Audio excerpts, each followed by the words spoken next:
For compression refrigeration system, steam engine was used. Do you have steam engine today? Do you have steam engine? Can you see any steam engine today? No. The technology is outdated. You cannot see steam engine today. Those are replaced by steam turbines. Right? So it is not there. So that was the concept there actually. Then between 1855 and up to 1910, ethyl chloride, ammonia, carbon dioxide, methyl chloride were the refrigerant used for this refrigeration system.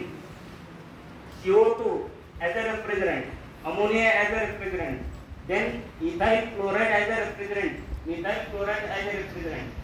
Okay, people found certain disadvantages, limitations of these refrigerants while using, so they shifted to methane, ethane and nitrous oxide between 1910 to 1930.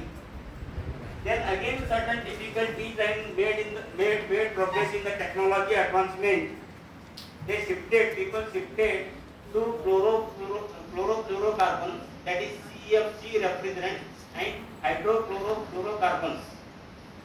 So these refrigeration systems, the main purpose of the refrigeration system is to create comfort conditions. Right? Do you understand?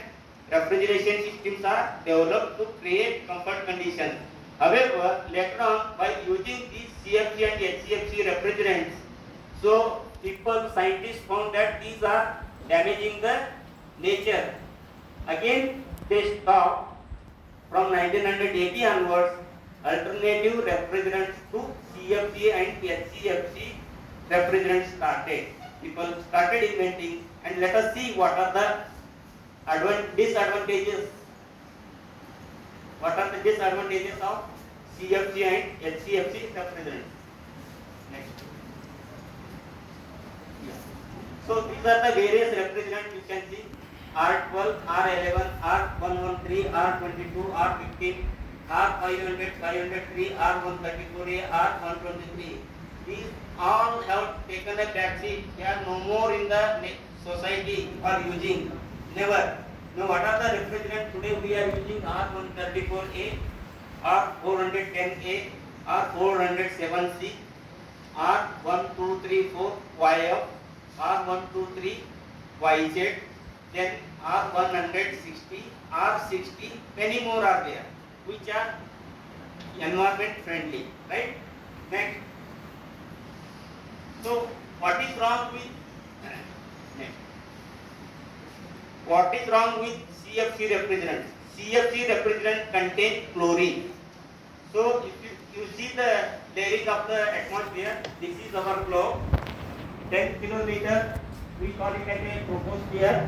Then next 40 kilometer, stratosphere, then mesosphere, thermosphere and exosphere. This is how the scientists have defined the layer of the various layers above the atmosphere. Above the globe. Right? So, previous slide.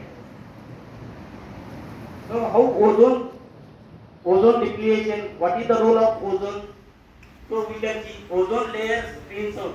You have seen surrounding the earth, there is a troposphere, 10 kilometers. After that, 40 kilometers height. This ozone layer is there. Ozone layer is not like a just very heavy dense like that. So, as you go up, the density decreases. So in that layer actually ozone, whenever the solar radiation, that is in the form of ultraviolet radiations, before they reach to the earth's surface, they are filtered in the ozone layer. It means that the ozone layer is essential to the life. It actually filters the ultraviolet beta radiations. So therefore ozone layer is essential to the life on the earth. Absorbs all the ultraviolet radiation. In recent years, the thickness of ozone layer has been decreasing, leading in extreme cases to the holes in the layer.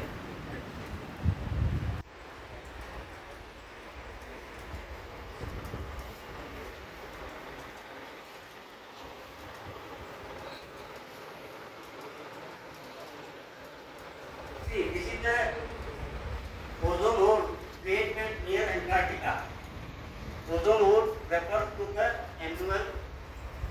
temporary reduction in the polar region.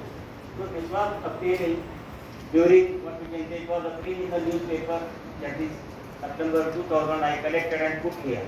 So what makes these CFC refrigerants contain chlorine? So when they escape to the stratospheric layer, then it reacts with the ozone and creates such holes.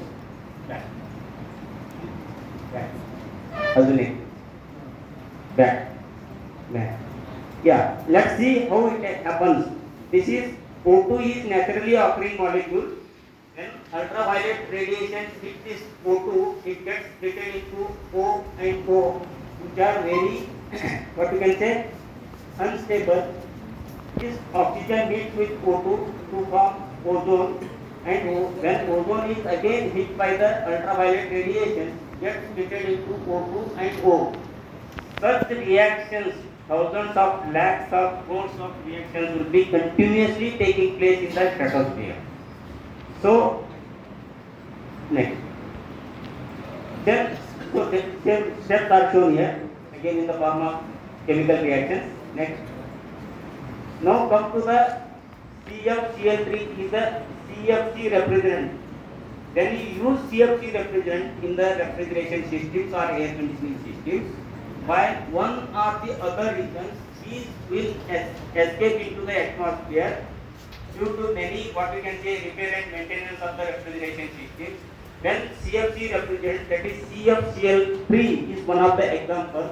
When it goes to the higher levels, it gets split into CFCl2 plus Cl with the help of ultraviolet radiation. This chlorine atom is very dangerous. Chlorine atom molecule is very dangerous. It reacts with ozone to form ClO plus O2. Again, this ClO is unstable one. Cl mixed with ozone, again ClO O2, ClO plus O, like this, meeting with O2 and separating from O2, meeting with O2, separating with O2. These simultaneous reactions will be taking, and these reactions will continue for more than 14 years continuously.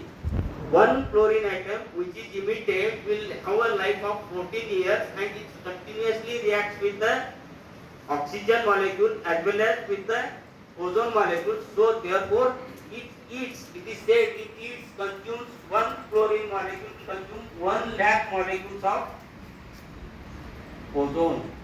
So therefore it is harmful to the stratosphere, that is ozone layer. So that is why CFC refrigerants are dangerous. Actually, refrigerants are used to create the comfortable conditions, but they are adversely affecting the nature.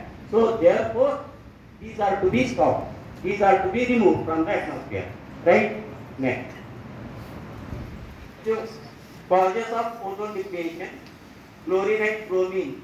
This bromine is one more molecule which naturally available in the oceans. We can't do anything. It is naturally, but it also helps to deplete the ozone layer. 25% of the ozone layer depletion is because of the bromine molecule which exists in the ocean. We can't help. Nothing can be done there.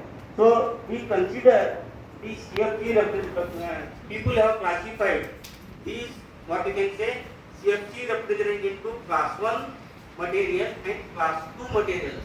We consider class 1 gazetted officers by state government, central government, right? Similarly, class 2 gazetted officers. So similarly, we classify these class 1 and class 2 materials. Class 1 material is CFC along CCl4, then methyl chloride. These are considered as the most unwanted refrigerant, most dangerous refrigerant as far as ozone layer is concerned. Then class 2 materials, substance like all HFC, hydrofluorocarbons, second level dangerous material, refrigerants you can say is HCFCs. For example, R22, R23, R11, like that. Right? So therefore we should remove all these. What will happen if all layer of ozone is removed or consumed? What is going to happen? How it is dangerous to the human beings? It is shown here. Every chlorine atom destroys 1 lakh ozone molecules. 1% loss of ozone leads to 2% increase in ultraviolet beta radiation reaching to the Earth's surface.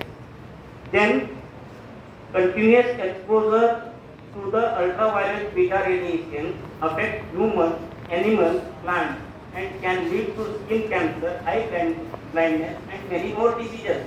So, therefore, ozone depletion is dangerous. Then increased global warming. So I will explain this actually. What is global warming and greenhouse effect? I am going to explain next.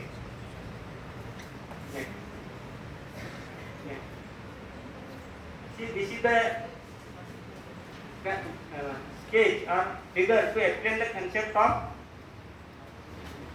global warming or greenhouse effect. So I have shown here some solar radiations coming to the Earth's surface is called as direct solar radiations or beam radiations. So when they hit to the Earth's surface, they get reflected, go to the sky. Then some of the radiations reflected will be absorbed by the molecules. Some of the radiations coming from the sun will be absorbed and stopped by the clouds. This is what is continuously happening in the sky. Right? Then what is meant by global warming? Why the temperature of the globe is increasing? By how much temperature this temperature of the globe has gone up? Can you tell me by how much degree this temperature of the globe has increased in last 100 years? Will it increase every day? Temperature of the earth, this globe, by 1 degree, 2 degree like that every day? So it is very slow increase, right? In last 100 years, it is increased by 1.5 degree centigrade to 2 degree centigrade only. So what is going to happen if the temperature of the globe, atmosphere goes up? Ice cap will melt, enter that water into the ocean. So this earth will be covered by the ocean water. Then where people should go? So that is why it is a concern. Global warming is concern. Then why the temperature of the globe is increasing? What is that global warming or greenhouse effect? Can anybody tell? Such lectures you have attended many earlier also. You have attended so many lectures on global warming. Can you tell what is the meaning, exact meaning of greenhouse effect? Can you explain? No. I will explain you very simple way. Do you know that Mahabharata one story? So there was a fight going between Kauravas and Abhimanyu. Right, no? Abhimanyu starts fighting the Kauravas. Yet he enters into the center of the battlefield. But however, he do not get any way to escape and he died in the war. Similarly here, just parallel to that, whatever the solar radiations are coming, do you know the intensity of solar radiations? Those are coming directly to the Earth's surface. Can anybody tell in what you can say technical terms? Intensity of the solar radiations is measured with the help of their wavelengths. What is the wavelength of the solar radiations that reach to the Earth's surface? It is between 1.8 to 2 micron meter. 1.8 to 2 micron meter. So therefore, we consider these radiations are very sharp. When they hit the Earth's surface, when they get reflected, their wavelength will be 18 to 20 micron meter. Means their effect intensity will decrease. The speed of these radiations going back will reduce. Moreover, below the stratosphere, this carbon dioxide emitted used because of thermal power stations, use of automobile vehicles, use of many things will be emitted to the atmosphere. These CO2 will is less in density, rise and accumulate in the just below the stratosphere.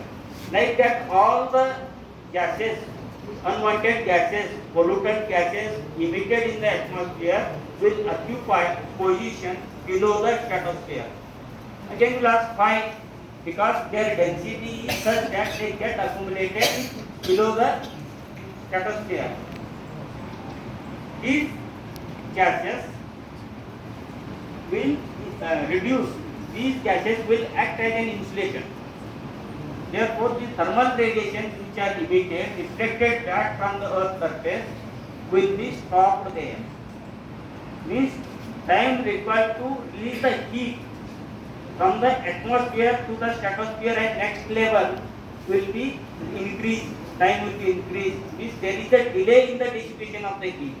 So because of which there is increase in the temperature of the globe. So this is nothing but global warming. Then what is greenhouse effect? Increase in the temperature, you say yes, it is global warming. What about greenhouse effect? So the solar radiations which are entering have the very high intensity, they are very sharp, their wavelength is 2 micron meter. When they get reflected, their wavelength will be 18 to 20 micron meter. So therefore they travel very slowly. And this will help to accommodate the large quantity of heat in the atmosphere. So this is the concept of greenhouse. We also use this greenhouse effect in the agriculture. You might have seen, because it maintains certain temperature to a certain level that helps to the growth of plants. So this concept is already brought into the agriculture for cultivation, right?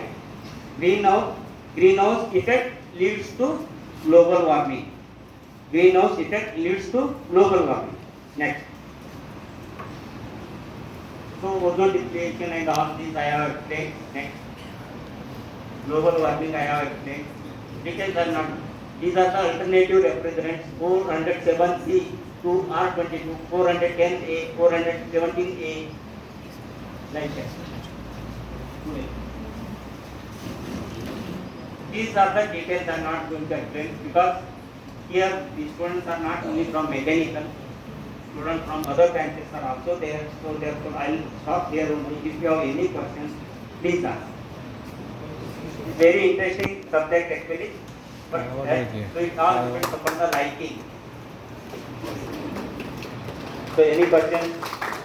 I am getting a soft signal, definitely. I am getting a soft signal. I will stop here. Thank you very much. So patiently hearing. So I love this subject, refrigeration and air conditioning. I am a consultant for all over India also. I have done PhD from IIT Kharagpur in the same area, that is cryogenics. So any questions, any practical questions, problems in refrigeration, air conditioning are always welcome. Thank you very much. Thank you.